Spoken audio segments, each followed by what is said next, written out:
Gloire à Dieu. La procédure du mariage qui honore Dieu. Nous allons prier. Saint-Dieu, merci. Parce que tu es un Dieu d'ordre. Tu es un Dieu de méthode. Et l'ordre, si est à ta maison. Tu nous as créés, tu nous as engendrés en Christ pour que nous soyons une église d'ordre, des enfants d'ordre. Que l'esprit d'ordre nous habite et nous dirige au nom de Jésus. Et comme nous sommes en train de vouloir observer ce message, nous prions, Seigneur, que tout le monde, l'ordre qui est à ta maison et l'ordre et la procédure qui est attachée au mariage, au nom puissant de Jésus. Éclaire-nous et que ton esprit nous convainc des Écritures. Merci, Seigneur. Au nom de Jésus, nous avons prié. La procédure du mariage qui honore Dieu. Je crois que au cours de chaque message, vous prenez vos notes. Parce que quand vous allez au cours et que vous n'avez pris aucune note jusqu'à la fin du cours, et quand les moments d'interrogation vont venir, vous allez tout simplement scruter le toit. Je prie qu'il n'en soit pas ainsi pour vous au nom de Jésus. La procédure du mariage qui honore Dieu. Dieu lui-même, sans qu'aucun homme ne lui fasse la demande. C'est écrit dans Genèse chapitre 2, le verset 18. Il n'est pas bon que l'homme soit seul. Il n'est pas bon que l'homme soit seul. Est-ce que tu peux répéter? Il n'est pas bon que je sois seul. Il n'est pas bon que je sois seul. Ça, c'est le premier cri que Dieu a poussé dans Genèse chapitre 2, le verset 18. Je lis 18. L'Éternel Dieu, il n'est pas bon que l'homme soit seul. Je lui ferai quoi? Une aide semblable. Je lui ferai. Je vais lui fabriquer une aide semblable. Dieu, mais comment tu vas lui faire une aide semblable? Comment? Comme beaucoup posent la question, comment Dieu va me parler? Il va me montrer mon aide semblable. Attends, Dieu a sa méthode. Et il a fait dormir profondément l'homme. Et de sa côte, il a fabriqué une femme. Vous voyez le travail de Dieu derrière l'homme. Il a fini de fabriquer la femme. Et par sa main invisible, il a poussé la femme à la rencontre de l'homme. Et aussitôt que l'homme a vu la femme, il dit, voici cette fois. J'ai vu des animaux, j'ai vu des crocodiles, j'ai vu des serpents, j'ai vu des lézards, c'est pas eux. Mais quand il vit la femme, il dit, voici cette fois, celle qui est os de mes os et chair de ma chair, Adam, qui t'a dit que c'est l'os de tes os et la chair ta chair. La révélation de Dieu. C'est la révélation de Dieu. C'est l'intuition divine qui lui a dit ça. Il ne savait pas quand on fabriquait. Mais Dieu qui a poussé la femme vers lui, ce même Dieu lui a parlé dans le cœur et lui a ouvert les yeux. Regarde, c'est fabriqué de tes os. Vous voyez, c'est un Dieu, c'est une rencontre miraculeuse, extraordinaire. Vous devez lire ces choses. À relire, à méditer, mais Dieu, tu l'as fabriqué. Il ne savait pas. Et dans ta puissance, tu l'as poussé vers l'homme. Et tu as amené l'homme à découvrir, à savoir.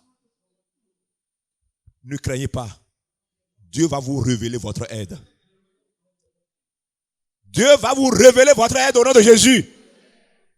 Et sans transition, Dans le verset 24, il a dit, c'est pourquoi l'homme quittera son père et sa mère et s'attachera à sa femme. En ce moment-là, il n'y a pas de mère, il n'y a pas de père. Le père direct, c'est Dieu lui-même. Mais Dieu a dit, c'est pourquoi l'homme quittera son père et sa mère et s'attachera à sa femme.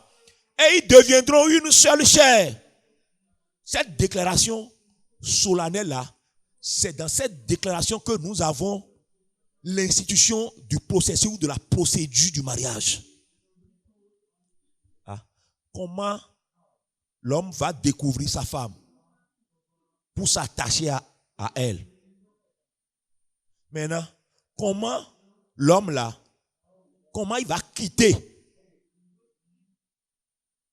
Il va se lever un beau matin et quitter sa maison seulement pour dire que je vais aller m'attacher à ma femme. Ou la femme aussi va quitter ses parents seulement pour aller, bon, j'irai, j'ai trouvé un mari dans l'autre fond. Aujourd'hui, je vais chercher de dormir dans la maison. Dieu a des normes très élevées pour son peuple quant au mariage. Et c'est pourquoi l'entrée dans le mariage exige que vous recherchiez le guide de Dieu. Sinon, vous serez sans boussole. Et c'est clairement révélé dans la parole de Dieu. Et si vous ne cherchez pas ce guide, et si vous ne suivez pas la procédure ou le processus, vous serez un non-sens. Vous serez dans l'aberration. Vous serez dans la confusion. Et c'est pourquoi les Écritures nous ont dit, nous ont confié dans Proverbe chapitre 16, verset 25. Pour ceux qui font comme bon leur semble, il leur dit, telle voie paraît droite à un homme, mais son issue, c'est la voie de la mort. Et 1 Corinthiens chapitre 10, verset 23 dit, tout est permis, mais tout n'est pas utile. Tout est permis, mais tout n'édifie pas. Ce n'est pas toutes les procédures, toutes les voies, toutes les manières de faire qui édifient, qui glorifient Dieu, qui attirent la bénédiction des parents ou de l'église. Mais il y a des voies bibliques. C'est pourquoi dans 1 Corinthiens chapitre 10, le verset 31, il est écrit, soit donc que vous mangiez, soit que vous buviez. Et moi, il va ajouter, soit que vous vous mariez, soit que vous fassiez quelque autre chose. Faites tout pour la gloire de Dieu. Alors, en consultant la Bible, l'Église a retracé une procédure biblique. Et cela se résume en 7 points. Notez les 7 points de la procédure. Les 7 points. Les 7 étapes. Les 7 étapes. La première étape, c'est la recherche du guide de Dieu. La recherche du guide de Dieu. Deuxième étape, le contact du leadership après la conviction. Le contact du leadership après la conviction. Troisième étape, le consentement du partenaire après la conviction. Après la conviction. Quatrième étape, le consentement des parents. Le consentement des parents. Cinquième étape, les fiançailles après les consentements. Sixième étape, le paiement de la dot aux parents de la sœur. Septième étape, les cérémonies de légalisation et de bénédiction officielle. La première étape, c'est quoi?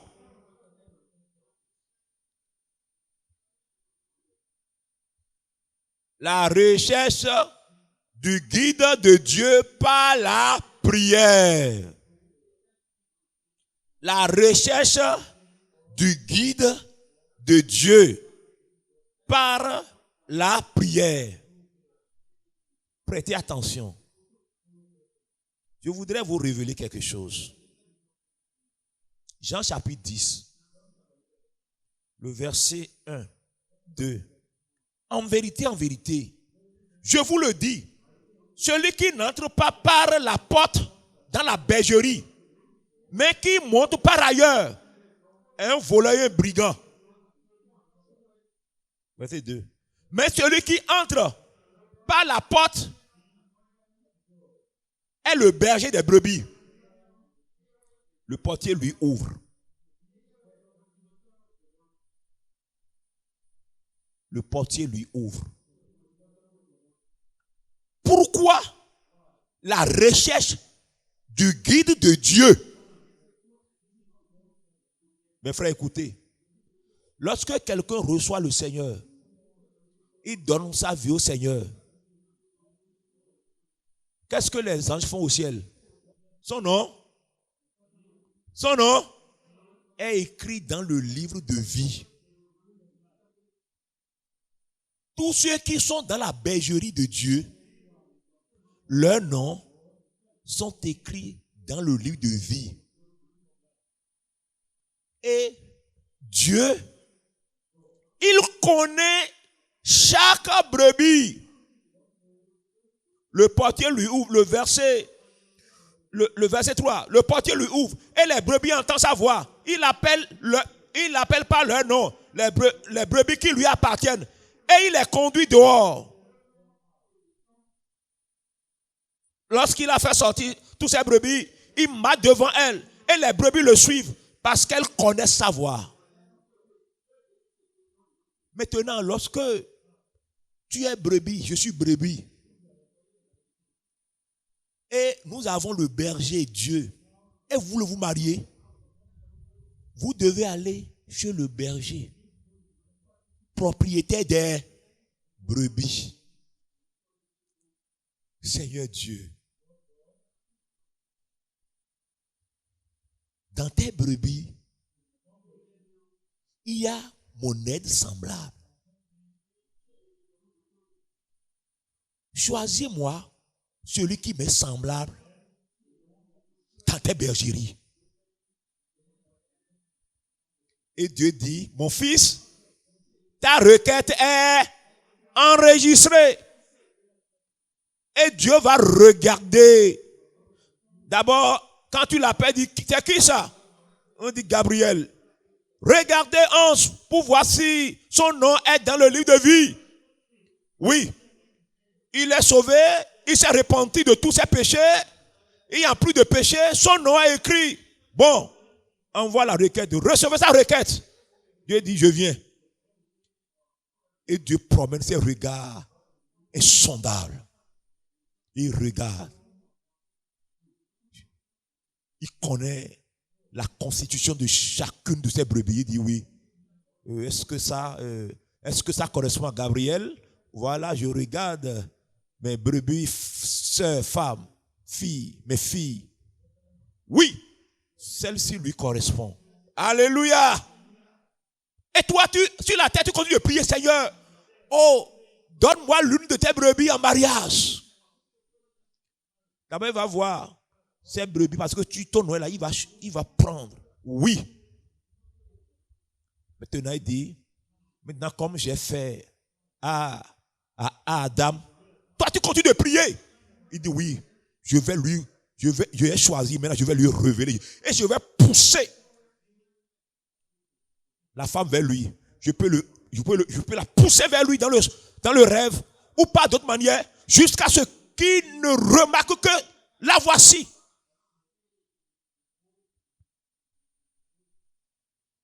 Et quand vous priez sincèrement, le berger regarde dans la brebis et dit oui, ça lui correspond.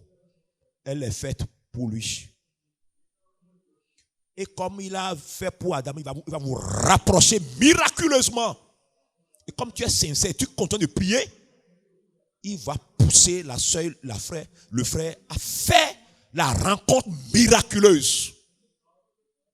Pas des révélations, pas l'intuition, pas l'amour, pas rêve, pas vision, pas des circonstances que lui seul détient dans sa main. Si vous ne faites pas ça et vous voulez passer ailleurs pour rentrer, vous êtes qui? Voleurs. Ceux qui ne veulent pas prier pour découvrir sont des voleurs, des brigands. Il faut répéter, je ne serai pas un voleur et un brigand. Je ne passerai pas le berger. Je me tiendrai au berger. Tu vois les soeurs seulement, les frères, tu crois qu'ils sont libres? Ils ont un berger. Ne t'avance pas pour les toucher directement. Ils ont un berger, leur Dieu, qui a écrit leur nom, qui a versé le sang sur la croix pour eux. Ils ne sont pas libres. Ils ont mis de foulard, ils savent, on n'est pas tout quoi qu'ils sont libres. Ils ne sont pas libres. Il ne faut pas les perturber. Il faut aller chez le roi. Il va voir celle qui te correspond. Et il va te le révéler. Et là, tu auras pris par la porte de la bergerie pour rentrer. Et tu vas en sortir avec un mariage heureux. C'est ça qu'on appelle le guide. Et pour pouvoir avoir la voix de Dieu, les révélations, il faut la maturité spirituelle. Vous qui ne lisez pas la Bible, vous êtes loin de Dieu. Vous n'êtes pas proche de Dieu. Comment on est proche de Dieu? Lorsque tu écoutes régulièrement la parole de Dieu, lorsque tu pries régulièrement, lorsque tu prends le temps à étudier la Bible, tu as l'étude biblique et tu étudies la Bible, dévotion, tu es proche de Dieu. Et quand Dieu va commencer par parler, tu vas vite écouter. Mais toute la semaine, tu n'as même pas lu la Bible. C'est la Bible, la parole de qui te rapproche. Celui qui est à Calavi et tu es ici. Gabriel, est-ce qu'il va écouter? C'est un sourd, il est trop loin. Tes études, tes trucs là, t'ont éloigné tellement de Dieu. Il n'y a plus le temps où tu médites sur la parole de Dieu. La communion avec les frères, heure de réveil. Et tu oublies que tu n'es pas là, tu es loin de Dieu. Même quand Dieu te parle, que voici la sœur, tu es sourd, tu n'es pas proche, tu es trop loin. Les choses du monde t'ont éloigné. Rapproche-toi de Dieu chaque jour. Médite la parole de Dieu chaque jour. Tu seras à une distance très proche. Quand Dieu va commencer par parler, tu vas vite écouter. Et c'est ça qui va faire que tu seras mature. Ton esprit va apprendre à écouter la voix de Dieu. C'est chaque jour. Parce que Dieu est esprit. Il va parler à ton esprit. Deuxièmement, lorsque tu cherches, tu vas chez le berger et il regarde dans sa bergerie et il choisit. Parce que lui, il a déjà fabriqué les soeurs et les frères là. Il les a fabriqués à travers la nouvelle naissance, à travers la sanctification, à travers le baptême dans l'esprit, à travers le fruit de l'esprit, il les a fabriqués. C'est déjà là. Mais c'est celle qui te correspond, celui qui te correspond. Lorsqu'il finit par te révéler et c'est confirmé, alors il doit y avoir le contact du leadership après la conviction. Mon frère, lorsque vous voulez acheter une voiture, vous allez chez le concessionnaire. Est-ce que vous rentrez dans le parc, vous choisissez le véhicule seulement? Voleur. On va vous dire. Mais le concessionnaire a reçu les véhicules du fabricant. Et on a déposé ça chez lui. Dieu est le fabricant. Lorsque vous avez prié et que Dieu vous a révélé, vous irez chez le concessionnaire. Le concessionnaire ici, c'est l'église. Et c'est là qu'on appelle le leadership. Dieu a dit dans à chapitre 20, le verset 28, prenez donc garde vous-même, il parle au leader, et à tout le troupeau sur lequel le Saint-Esprit vous a établi évêque pour paître l'église du Seigneur qui s'est acquise par son propre sang. Les gens que Dieu a sauvés par son propre sang, il les a placés sous des pasteurs. Les pasteurs que Dieu a établis par le Saint-Esprit. C'est pourquoi il faut considérer les hommes de Dieu. Parce qu'ils sont établis par le Saint-Esprit. Quand on dit pasteur national, pasteur de groupe, pasteur régional, pasteur de district. ils sont établis par le Saint-Esprit. Ils ne sont pas n'importe qui. C'est à eux que les âmes qui ont été sauvées par le sang de Dieu, on a confié. Et c'est pourquoi ces leaders organisent des veillées, études bibliques, des réveils. Et ça a fait que ces frères et ces sœurs-là sont demeurés dans le Seigneur jusqu'à ce jour où le Seigneur te les a révélés. Comme le Seigneur te les a révélés, toi tu ne comprends pas les choses. Ces sœurs, son frère, Dieu les a mis sous quelqu'un, sur un pasteur, sur des pasteurs. Celui qui ne connaît pas ça, tu vas ignorer ces choses-là. Ils vont croire que les frères sont libres seulement. Et ils vont rentrer, ils vont prendre. Non, il faut respecter l'ordre. C'est pourquoi on vous dit que lorsque Dieu te révèle quelqu'un, la sœur est sous un pasteur, ou bien tu es sous un pasteur, tu dois savoir que tu n'es pas maître de toi-même. Tu as un père spirituel. Donc tu dois te rapprocher de ton père spirituel et ton pasteur. Que Dieu a établi sur toi par le Saint-Esprit, par le district. Tu vas lui dire ce qui t'est arrivé. Et c'est lui qui va t'envoyer au comité de mariage. Vous voyez, il y a le consentement du leader. Et quand tu viens chez ton pasteur, le pasteur qui est là, lui connaît les frères, les sœurs mieux que quiconque. Du moins dans certains domaines précis. Il connaît les frères qui sont sous discipline. Il connaît les frères ou les sœurs qui sont en fiançailles. Il connaît les frères et les sœurs à qui on a déjà envoyé des gens. Et ces gens-là, on allait faire le témoignage et on attend le retour. Il attend, il connaît ceux qui sont à quelques jours des connaissances des parents. Ou toi, tu ne connais rien de ces choses. Et tu fais gaïa. Et tu vas sauter dessus. Et c'est à ce niveau qu'on va t'informer que où il y a des frères, directement ils vont contacter la sœur. Et la sœur va dire que non. Et vous vous êtes trompé de numéro. Comme d'autres disent, tu as trompé numéro. Je suis en fiançailles. Vous voyez la honte? C'est une grande honte. Alors que tu as été passé par le pasteur, mon frère, ne va même pas au comité. Non. Quelques jours, il va rentrer en fiançailles. Donc il faut reconsidérer ta prière. Là, tu n'auras pas la honte devant la soeur. Non, c'est entre toi et le pasteur va te dire, il va prier avec toi. Maintenant, il y a je connais un frère, il a escaladé son pasteur tout. Il n'a rien dit au pasteur. S'il avait dit au pasteur, le pasteur l'allait aider. Mais il est allé au comité directement. Et heureusement, arrivé même au comité, il a rencontré la soeur qui sortait du comité et dit, le Seigneur vraiment. Je suis venu encore au comité et je l'ai raconté directement. Alors que la soeur venait de faire une dernière séance, la séance de lancement des fiançailles. Et puis, la soeur est sortie et puis lui, il est rentré dans la salle du comité. Avec le torse comme ça, vous voyez comment il est déjà fier parce qu'il venait tout fraîchement de recevoir encore une confirmation.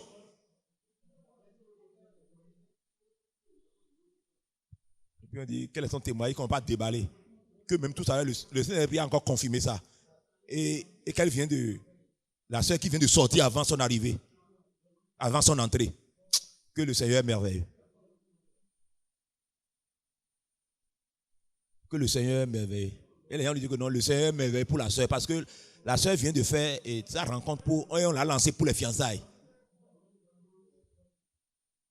Donc comme il est resté calé comme ça, c'est comme ça qu'il est resté pendant vraiment quelques minutes. C'est ce qui arrive à ceux qui jouent l'intelligence, intelligent ou sage ou habile. Il a un berger, vous allez voir le berger. Et votre pasteur vous envoie là-bas. C'est pourquoi vous devez être sincère, honnête avec vos pasteurs. Il ne doit pas avoir de rancœur ou de rancœur avec vos pasteurs. S'il y a quelque chose entre vous, vous en parlez et tout est clair. Et tu lui ouvres ton cœur. Ah, il y a des choses. Il dit, mon frère, je te soutiens, vas-y, va au comité. Donc ça, c'est le première étape de leadership. Le premier leader, c'est ton pasteur. Parce qu'après, dans la suite, il y aura le consentement du pasteur national ou le pasteur régional. Donc, après ce consentement du leader va t'envoyer au comité du mariage. Arrivé au comité du mariage, le comité du mariage, tu es venu faire un témoignage, présenter le témoignage par rapport à celle que Dieu t'a révélée. Le comité va te remettre la fiche à remplir pour porter ton témoignage. Quand tu vas ramener la fiche sur le champ, il peut te demander maintenant, va faire l'analyse. Ils vont te remettre une fiche pour aller faire les analyses médicales. En ce moment, on va appeler la sœur aussi pour ces analyses médicales. Parce que sans ça, il n'aura pas rencontre. Alors, lorsque la compatibilité est établie, en ce moment, c'est en ce moment-là qu'on pourra t'autoriser à aller voir la sœur. Mais avant, quand tu vas au comité, on va te demander tout ce qui concerne ta vie. Comment tu as reçu le Seigneur. Et il y a d'autres questions que le comité ou les membres du comité seront poussés à te poser. Et tu vas répondre. La même chose sera faite pour la sœur. Ton témoin de salut. Et d'autres questions pour montrer si elle est réellement dans la foi.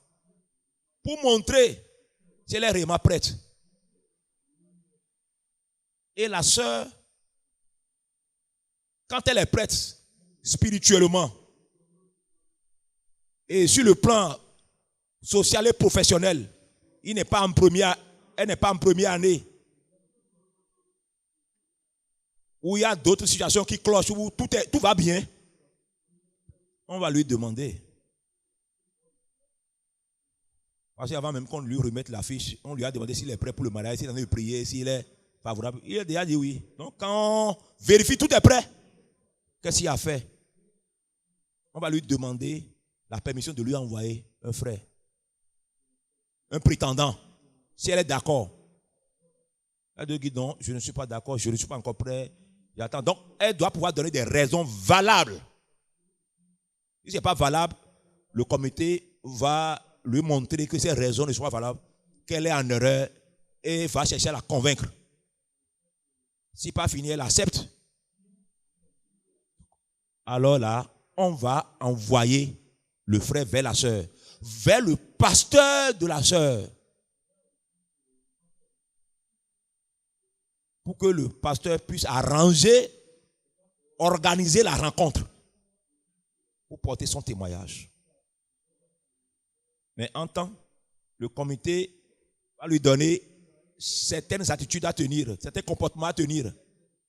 Donc lorsqu'il voit le pasteur de la sœur va organiser le rendez-vous à un jour de programme ou à une autre circonstance qui conviendrait.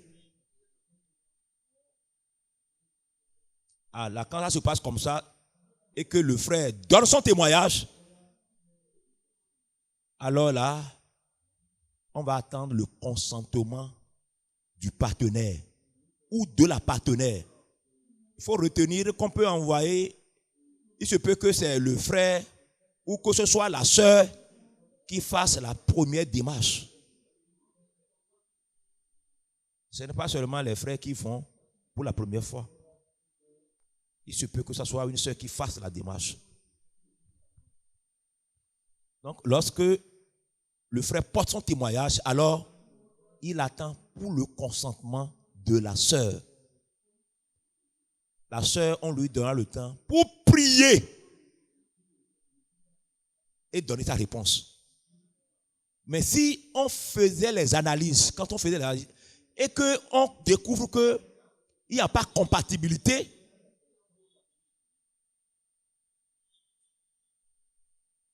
on va expliquer cela, on va appeler le frère pour lui expliquer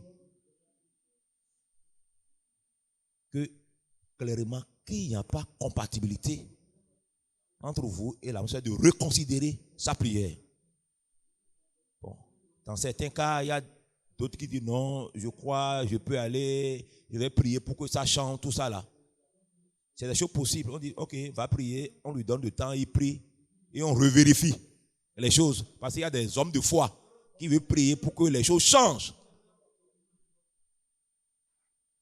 Et il y a d'autres situations complexes que le pasteur national seul est habilité à régler. Donc les membres du comité local peuvent porter l'affaire au niveau du membre le comité central, qui pas fini peut porter l'affaire au niveau du pasteur. Et le pasteur peut trancher avec le frère. Ou quand la sœur n'est pas encore prête en première et en deuxième année,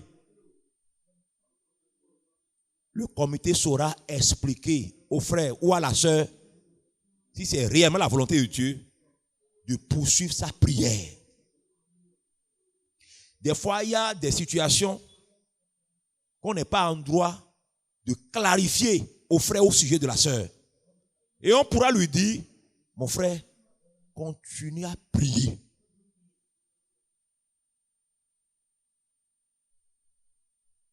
Quand moi je suis allé au comité pour ma sœur, il y a plusieurs personnes qui étaient là avant moi. Le comité m'a tout simplement dit, continue de prier. Alors j'ai bossé dans la prière pendant 6 mois. Et après, chaque fois j'allais, vous dites, mais il dit que continue de prier. Et en ce moment, j'étais pasteur, mais le pasteur m'a dit, ah non, prie. Il y a d'autres qui sont avant toi. Et on peut tomber sur de pareils cas. Tu es en deuxième ou en troisième position. Moi, en ce moment, j'étais en troisième position. Donc, vous comprenez, j'ai multiplié mon jeûne pour que... parce que moi, je suis sûr que c'est la volonté de Dieu pour moi, pour que ça échoue chez les autres. Et j'ai aussi dit que ça doit échouer, parce que j'ai dit, mais Dieu, si ce n'est pas leur volonté, que ça échoue. Mais si c'est ma volonté, que ça marche pour moi. Mais si eux, ils veulent venir seulement pour prendre la sœur, Seigneur, il faut conduire la sœur à refuser. Non, ma prière est précise. Vous priez, c'est ça. Si c'est ma volonté, eux, ils veulent voler, parce qu'il y a les voleurs, il y a les brigands. Seigneur, fais échouer leur projet. Mais il ne faut pas dire au Seigneur de tuer les autres prétendants, non. Parce que vous êtes des frères. Gloire à Dieu. Et puis, ils ont tous échoué. Et moi, je les ai pris. Et moi, je l'ai marié. Quand je suis venu, le premier jour, il a dit que oh, c'est l'homme, ça. Et après, elle me fait la confidence. Vous voyez qu'ils sont des brigands, des voleurs. Ils ont fait des appels de pied avant de venir. Il a dit non, ce n'est pas la voix de Dieu, ça.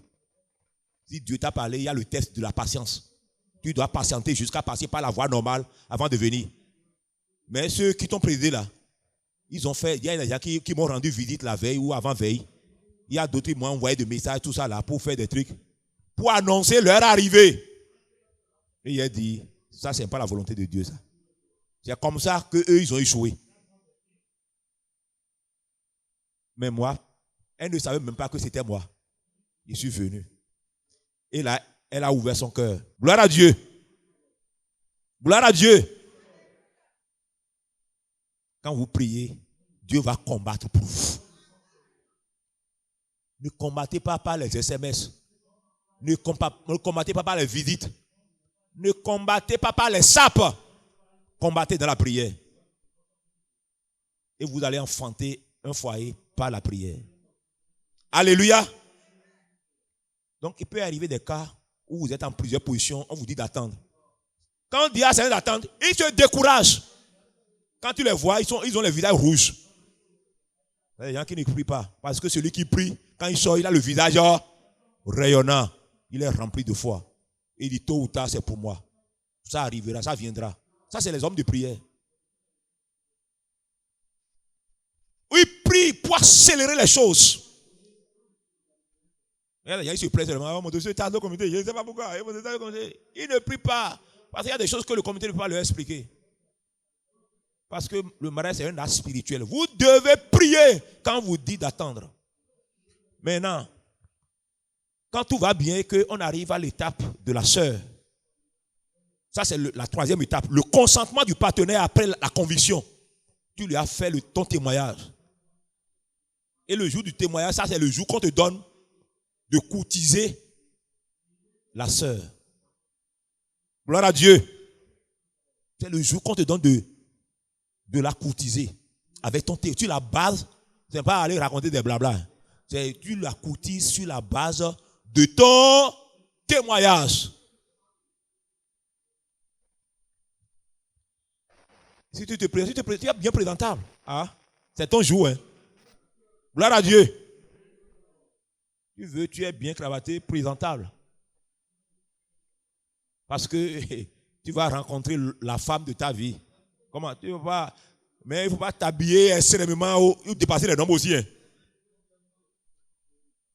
Bling, bling, non. Tu es bien présentable. Tu te coiffes bien. Ah, la première rencontre là, c'est pas négligé. Gloire à Dieu. Et tu vas pour lui parler. Tu lui dis, parce que la sœur va t'observer, comment elle me parle. Et quand je priais, en tout cas le Seigneur a dit que nous serons ensemble. À peine il regarde la physionomie de la femme. Hey, gloire à Dieu. Quand tu vas à une interview, à une entrée d'emploi, les gens vont te voir. Là où beaucoup sont disqualifiés.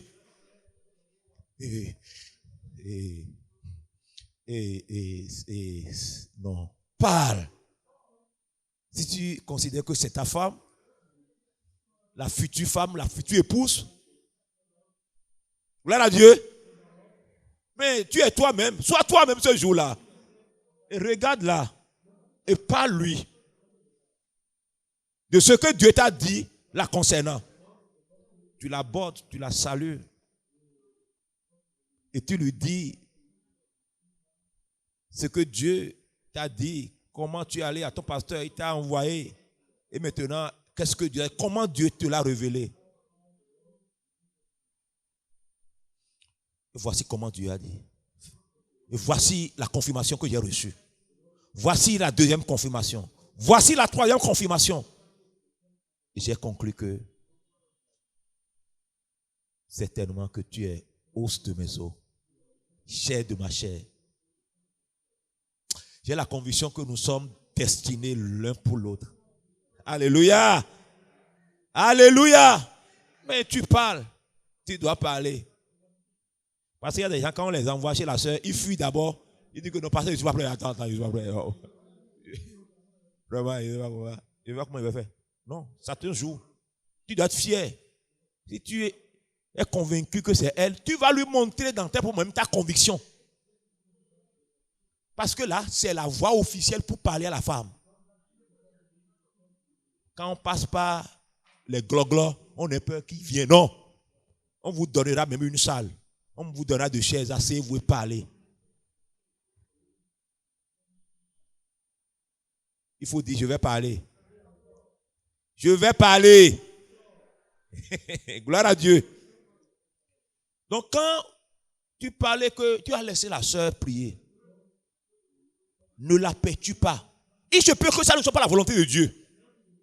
Et Dieu va utiliser la sœur pour refuser que vous ne soyez pas ensemble. Ah, c'est salutaire. Et l'une des prières, quand moi j'étais dans les fiançailles, je priais pour que Dieu, si ce n'est pas la sœur là, il faut faire quelque chose pour que les fiançailles tombent. Tu ne peux pas imaginer, je prie encore comme ça. Ou je prie encore que, si ce n'est pas ta volonté là, que la sœur n'accepte pas. Bien mieux que j'ai déjà prié pour que les autres soient éliminés. Mais je prie encore parce que l'homme est faillible. Si les Moïse ont failli, les David ont échoué. L'homme est faillible. Je suis faillible. Je ne dis pas que ce que j'ai, tout à fait. Donc vous laissez la soeur prier. Ne commencez pas après la rencontre là, pas la foudroyer de messages.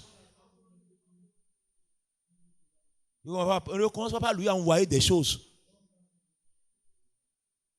Il ne faut pas lui envoyer ton diplôme que tu as eu à New York ou à Paris ou non.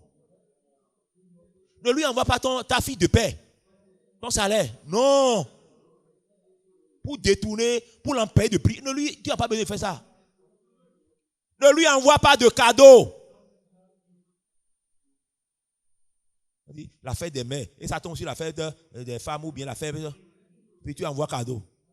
Ne crois pas que je veux t'influencer. Hein. Tu veux bien l'influencer. Et il est conseillé aux frères, aux sœurs, de ne recevoir aucun cadeau de qui que ce soit.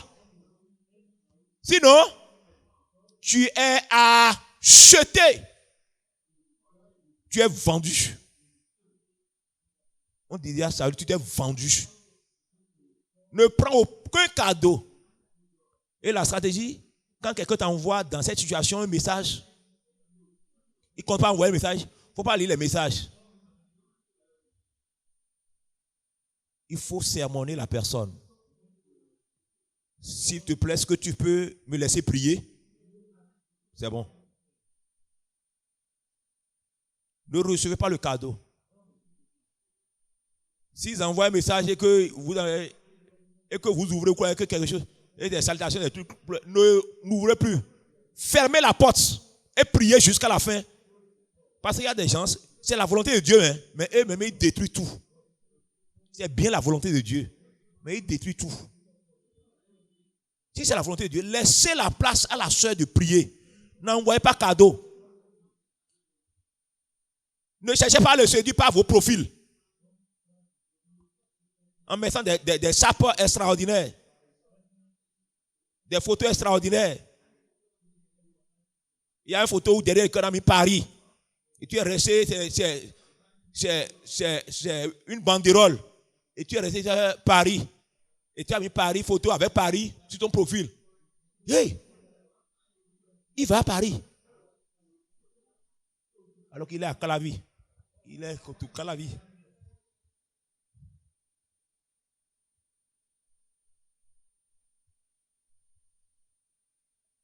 Vous faites photo avec costume, il est en veste et les blancs sont en train de passer. Alors que les blancs sont sur photo, derrière. Tu fais ça pour influencer? Non, tu n'as pas besoin. Tu n'as pas besoin. Gloire à Dieu. Ça, c'est pour aider à la... Non, pas besoin. Dieu n'a pas besoin d'aide.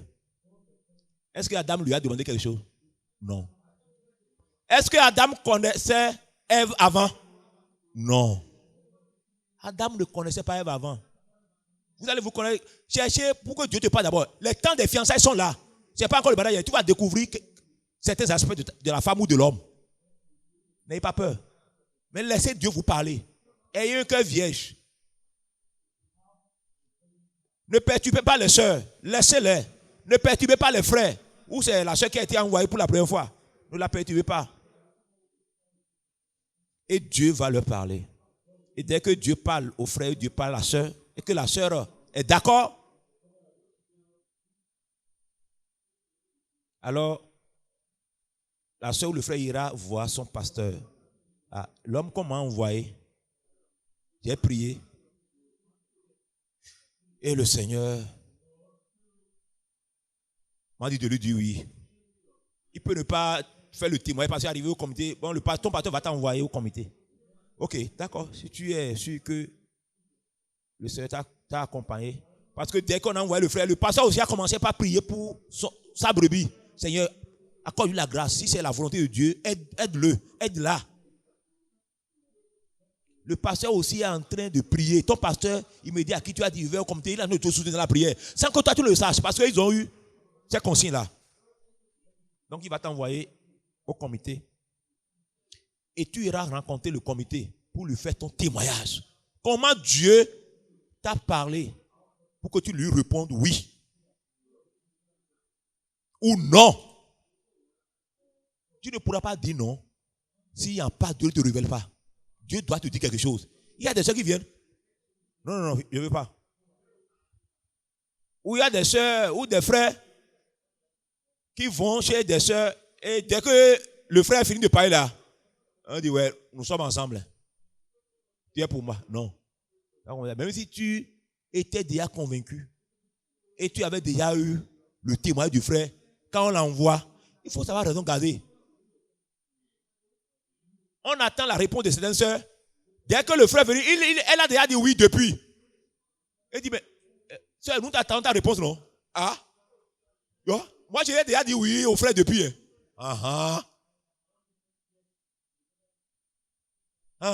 Comment tu peux faire ça? Nous, on t'attend ici. Toi, tu as déjà répondu oui là-bas. On ne fait pas comme ça. Quand le frère t'a envoyé, même si tu es oui, toi-même tu l'avais, tu prends ton temps pour faire aussi le chemin. Tu vas encore prier une fois maintenant. Ce que tu avais vu, c'est concrétisé. Seigneur, est-ce que c'est vrai? Je peux y aller? Je vais dire oui. Reconfirme. Et tu vas voir ton pasteur. Parce qu'avant que le frère ne vienne chez toi, c'est ton pasteur qui a arrangé le rendez-vous. Maintenant que tu es OK pour aller, il ne faut pas dépasser ton pasteur. Tu vas encore retourner à ton pasteur. Le frère qui est venu là, j'ai prié. Il y a eu le temps de prier. Voici ce que Dieu m'a dit. OK. Ton pasteur va dire, va le voir, va voir le comité encore. Va chez le comité. Et tu vas au niveau du comité, le comité va t'écouter. Voici ce que j'ai eu, voici. Et Dieu, j'ai conclu que Dieu m'a dit de dire oui. J'ai conclu que Dieu m'a dit de dire non. Si c'est non, on invite le frère. On va dire, la sœur n'est pas favorable. Le frère peut dire, non, je n'abandonne pas, je vais continuer à prier. Parce que quand la sœur dit, je ne suis pas favorable, elle dit, OK, continue de prier quand même. Le comité va dire à la sœur de continuer de prier. Quand le frère va lui dire que la réponse n'est pas favorable, il dit, non, je n'abandonne pas, je vais continuer de prier. Il y a des gens qui ont continué de prier et Dieu a fini par se révéler à la sœur. Et la sœur répond oui. Et la sœur revient sur ta décision.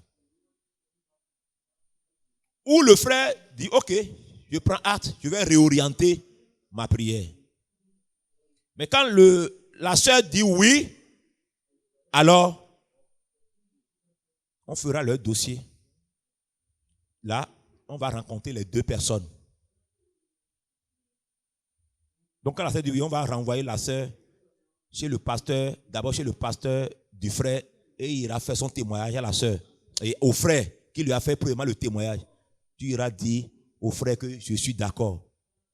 Tu iras dire à la sœur que je suis d'accord. Et après on va rappeler les deux. Et les deux vont rencontrer le comité. Donc, quand la sœur dit oui, on va renvoyer la sœur pour aller dire maintenant oui au frère. Donc quand il dit oui, il ne va pas directement chez le frère. Il va chez son pasteur et il vient encore au comité. Le comité maintenant le renvoie vers le pasteur du frère. Et le pasteur arrange un rendez-vous. Les deux se rencontrent à nouveau pour que la sœur puisse partager son témoignage de réponse. Lorsque les deux sont d'accord, le comité va appeler les deux. Est-ce vrai, vous êtes d'accord? Un consentement mutuel.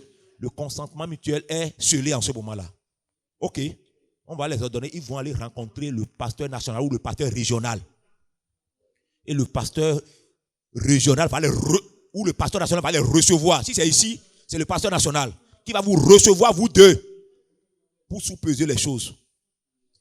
Et c'est lorsque le pasteur national est d'accord, donc il y a le consentement pastoral. Il y a le consentement des leaders.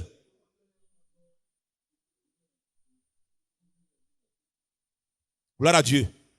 Quand il y a le consentement des leaders, alors les leaders vont dire, OK, maintenant, nous ne pourrons pas avancer sans qu'il n'y ait pas consentement des parents.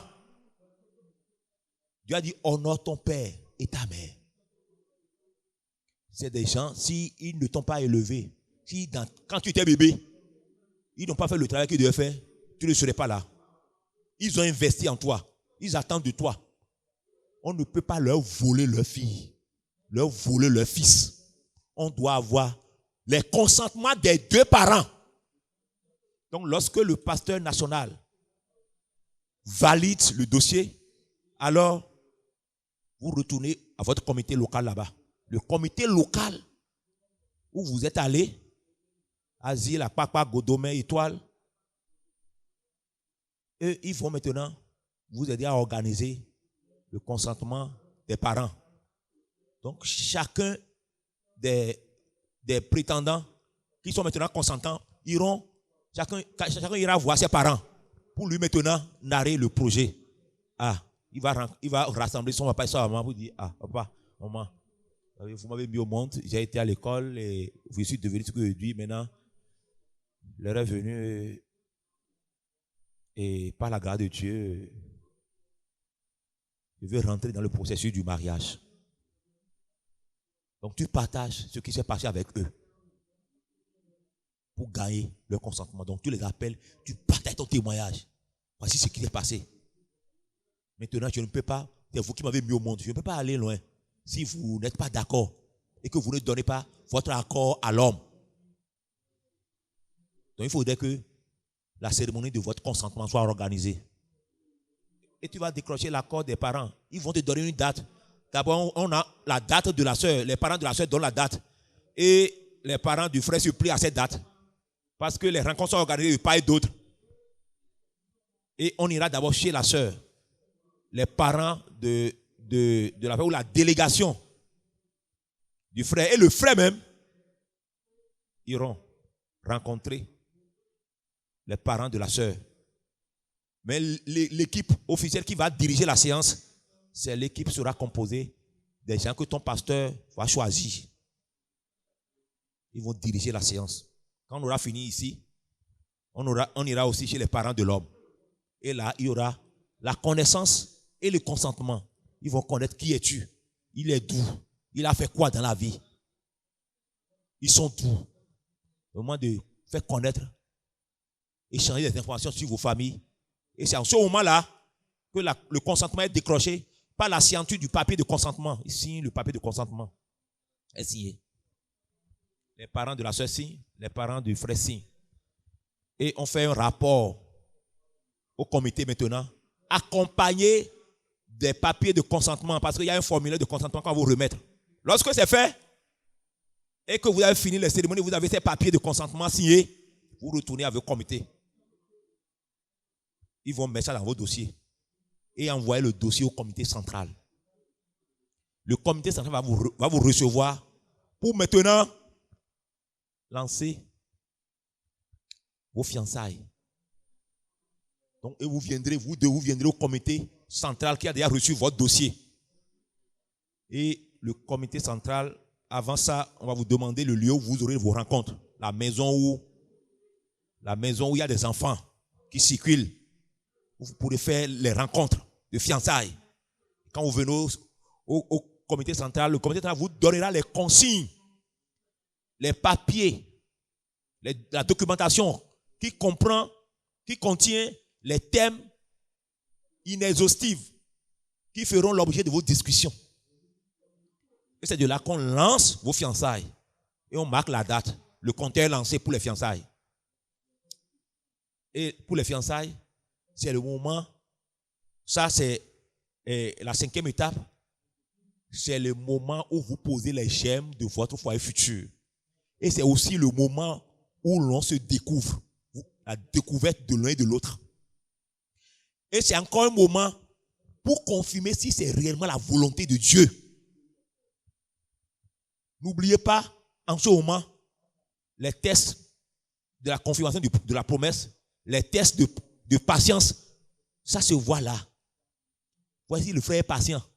S'il veut manger le fruit avant qu'il ne soit mûr là, on voit ça au niveau des fiançailles. Quel type d'homme il est. Même quand vous venez ensemble pour les réunions des fiançailles, tu le vois. Tu vas voir que dans ce frère, dans cette soeur, il y a la sainteté, il y a la pureté. La manière de te regarder, là où il te regarde, tout ça, là, tu découvres que lui, là, il est un homme de sainteté ou il est un homme vorace. Quand les fiançailles commencent, c'est le moment de construction. Et pendant ces moments, vous discutez sur plusieurs thèmes. Ma femme idéale, mon mari idéal. Chacun a son idéal qui est biblique. Je m'attends à quel homme? Il y a beaucoup qui banalisent ça. Je veux me marier à quel homme? Quel est mon mari idéal? Je voudrais que mon mari, mon futur mari soit ça, soit ça. Tu lui craches ça dans les oreilles. Le moment des fiançailles, quand vous venez, c'est le moment où vous vous découvrez. Chacun raconte l'histoire de sa vie. Comment, où est-ce qu'il est né? Son enfance, on raconte un peu pour connaître l'autre, celui qui est en face de toi. Moi, j'étais né dans un village là-bas à Vlekete. Et là-bas, nous faisions la terre. Je cultivais beaucoup. Je faisais beaucoup la pêche.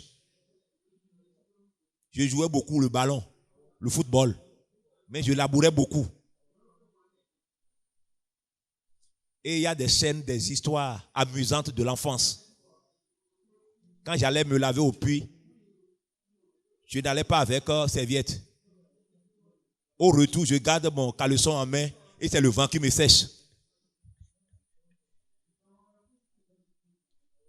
Et puis après, et quand vous êtes dans le foyer, et ta femme va dire, toi tu crois que c'est comme ce que tu faisais dans l'enfance, et ça amuse la galerie. Gloire à Dieu. Gloire à Dieu. Et que j'avais 4 copines avant que le Seigneur ne me sauve. Quand le Seigneur m'a sauvé, comment ça s'est passé? Je n'ai pas honte. Mes copines ont dit, oh, tu vas revenir. Et je suis revenu. Gloire à Dieu. Et je suis resté comme ça. C'est comme ça que tu es venu me trouver.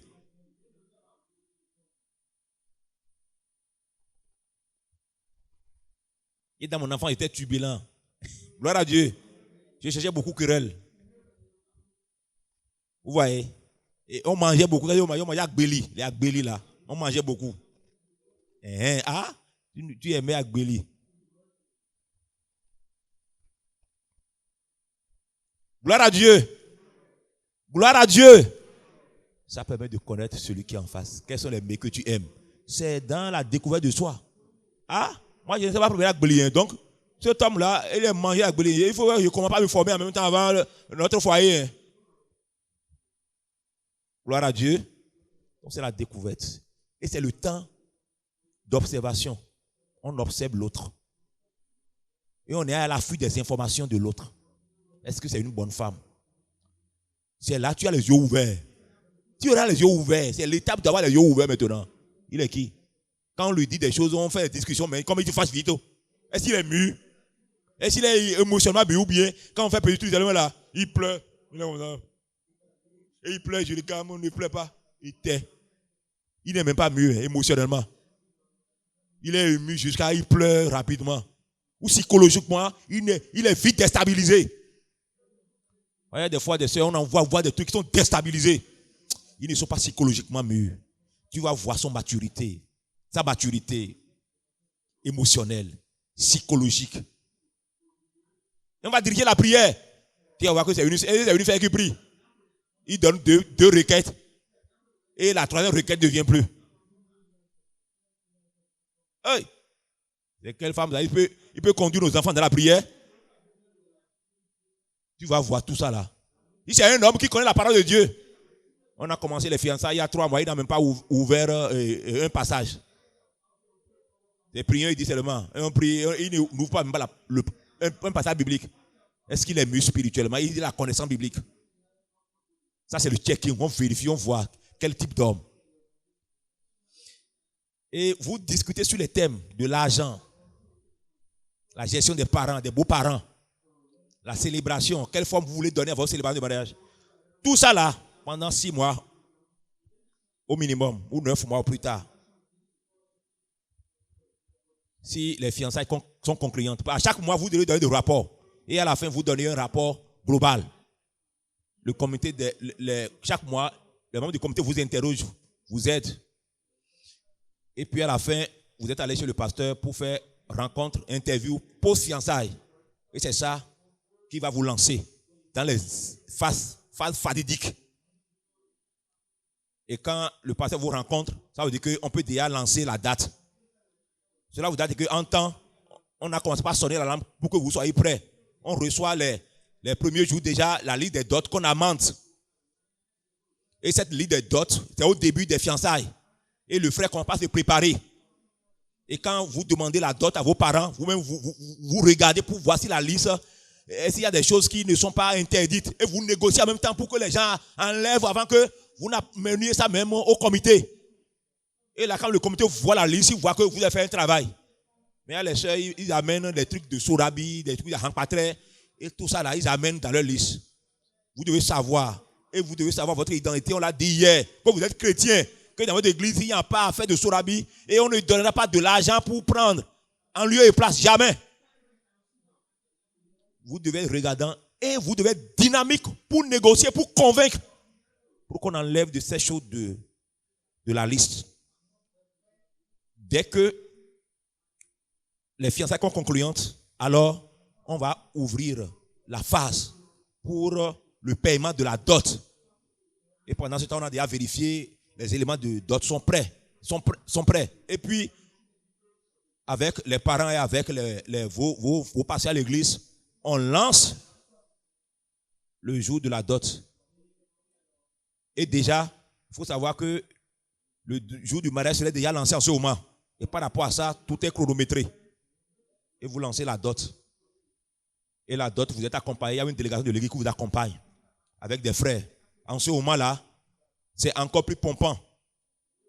Le consentement, c'est en soudé. On n'a pas besoin de beaucoup de personnes. C'est 2 ou 3 personnes pour faire le consentement des parents.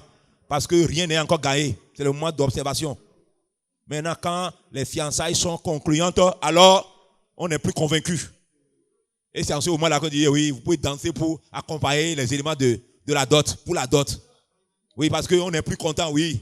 Parce qu'ils ont achevé cette période, ils ont travaillé, ils ont donné, ils ont dessiné leur foyer futur. C'est très important. Les fiançailles, c'est un moment de véritable travail.